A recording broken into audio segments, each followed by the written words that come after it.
Well, hello there, you beautiful, beautiful people. It's Monday, baby. It's Monday. And I know we're going to have an absolutely amazing week. I can feel it in my bones. And you're looking amazing, by the way. It's Monday morning, and you are wearing it like a charm. And we're going to get straight into the meat and potatoes as we ask a question. We ask it. And you know when you hear certain phrases, and it might be what someone says, like Morgan Freeman, he's got an amazing voice, and some things you can literally say in your head and pretend that you're hearing it in his voice. Well, I want you to imagine this question being in Jackie Chan's voice, and that is, why you lie? Why you lie, FBI? That's right, because they are seemingly up to no good. Because we're talking about the fact that the FBI, which we have briefly touched on, are back at 1122 King Road. And don't click off. Don't click off to think, oh, I've already heard this. I've already heard it. Because you may have already heard it, but there's further proof that what they're saying about going in there doesn't make any sense. And we're going to touch on that properly and ram it properly home. Now, in the link of the description of this video, there is another video which is going to take you over to Jules of All Trades. Now, Jules pointed out, and what I will say is, because I know that some people like me, some people don't like Jules, some people love Jules, they fucking hate me, and it's just the way things are. But, look, everybody should get this information. Everybody who's following this case and has some form of investment in it needs to understand some of the stuff that you are being shown and being told just don't seem right. Seems a little bit on the old weird side, all right? So, look, we've got FBI who are apparently gone into 1122 King Road to use... They've got lasers. And I don't mean lasers like stormtroopers in Star Wars. I mean measuring LiDAR sensors, which is they use light. They shoot a laser at a target, and then they look at the way that it then reflects off of that object to then do measurements. That's what it is. It's basically light and, I'm trying to keep it simple without going into real technical stuff. It's to do with light and ranging. So they shine a light, look how it bounces off, and they can measure stuff then. And it's good. It's really good. If you've got an iPhone, you've actually got a LiDAR sensor on your phone, so you can do this. So it enables law enforcement to scan rooms. So people would think, well, that's good. They should be doing that, Harsh. They should be doing it. This is all part of what they have to do. They're law enforcement. This is going to court now. Well, it was always going to court. Surely we always thought it was going to court. So you would think that in terms of an investigational procedure, this would have been right up there, wouldn't it? You'd think that this was one of the first things he'd done. Well, you come on scene, you sort out the immediate issue, which is obviously going to be the victims, getting them sorted. Then you go and check out cameras, you go and get eyewitness accounts, and then you do your further investigations. And part of that, when you know that this is a murder and the house could potentially be knocked down at any point and it's unsafe and stuff, you know that you need to go and do they've got loads anyway. So we get on with it, because I'm going to show you something. Because Jules of All Trades showed you something that was News Nation, and I could feel the feel it drop. There was something in the air that was, News Nation, really. So we're going to talk about something that wasn't News Nation, and show that even back as far as the 2nd of December, 2022. We already knew that this imaging, it had already been done. It'd already been done, I tell you. Already been done. So it does beg the question as to what are they doing in there now, and we'll come back to that in a second. But anyway, let's go. Now, I'm going to click this button, and this is going to be all over the place, isn't it? Going to be all over the place. Let's see if I can zoom out this bit. Look, zoom out a bit, because I don't think we need it quite so big, do we? Quite so big. Or do we...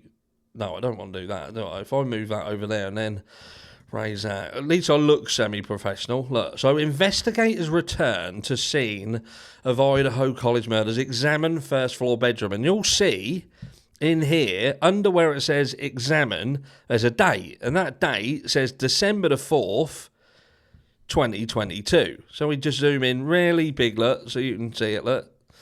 Come in there and I'll move that over. That, look, December 4th, 2022. That is the date that this was done, all right? So anyway, so if we scan down, look, it's just telling you about the fact that they're in there. Got this bit here. We're going to go all the way down to the bottom. 2,000 years later. And here. So this bit here, right, let's read this though.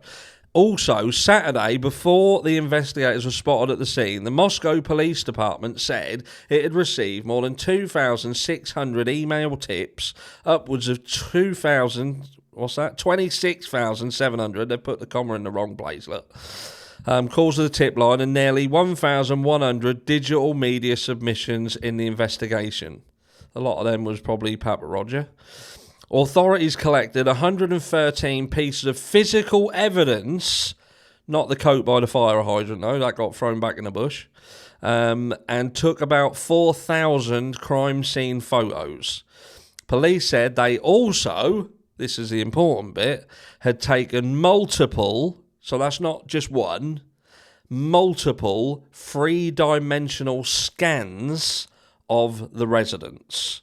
Police have not yet identified any suspects in connection with the killings. So prior to Brian Kohberger being arrested, prior to anything, one of the very first things they'd done when they actually went in here and processed, part of the processing of the crime scene was to do multiple scans. All right? I know that was a little bit convoluted, that, where I'm messing stuff up a bit, because it's Monday and I'm not quite engaged properly. But you can see very clearly that it was reported and stated and said and told that they had done the scans. They'd done it. They'd been in there. They got it all. They'd done it. So what's happening? Did they lose it? Have the scans they did originally, have they been misplaced? Were they in the same folder as the information from the autopsy? You know, the recordings of the police officers that were in attendance, that. Were they in the same folder as that? And when they got lost, that got lost. Was it in any of the other folders of the discovery that the defence has requested and they've not been given it because apparently it doesn't exist anymore? It's not, they don't keep it. I'm wondering whether this is proof that things do genuinely get lost, because they obviously lost all of the scans that they'd done on 1122 King Road, so they needed to go back and do it, didn't they? What do you think?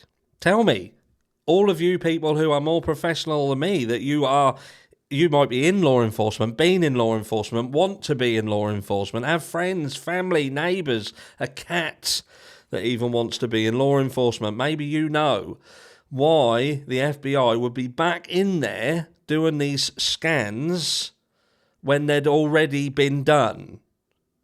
Already been done. There's so much things. That's not even English. So many things that we could say about 1122 King Road. The fact that it's quite safe to say that crime scene was contaminated to fuck right from the start. We had people traipsing around all over it. We had footprints that had apparently looked like they'd been cleaned up. The van print. We know that there was people around. We don't know whether the front door was open, whether the front door was shut. We don't know who was in there, who weren't in there. We don't know if Bethany Funk was there that night. We don't know so many things. We have spoken about people running away from that property with no clothes on. We've talked about the fact that there was photographers doing astrophotography outside that property that caught someone running away from there at 2 o'clock in the morning, and they all vanished when they realised that perhaps they said too much. But a lot of things have happened around 1122 King Road. But you have to be able to come to me with some form of plausible reason why, if they'd gone into this property before, they'd done everything that needed to be done all of the scans. We've got it in writing that they'd done the scans, and we also know that they were ready to knock this place down. If it weren't for a twist of fate that they happened to find asbestos within this property, that would halt the demolition, because that's the only reason that got stopped from what I can see. Everybody, including Ann Taylor, the prosecution, Everybody wanted that house gone. So why weren't the scans done earlier if they'd missed something or they needed to do more? Why did they absolutely leave it until this point in time to, for some reason, do stuff that had already been done? Let me know down below. I'll be interested to hear your thoughts. I hope you have a fantastic Monday and join me later in video 2. Don't know what we're doing yet. I'm doing things a little bit different. We'll see what happens. Catch you all in the next one.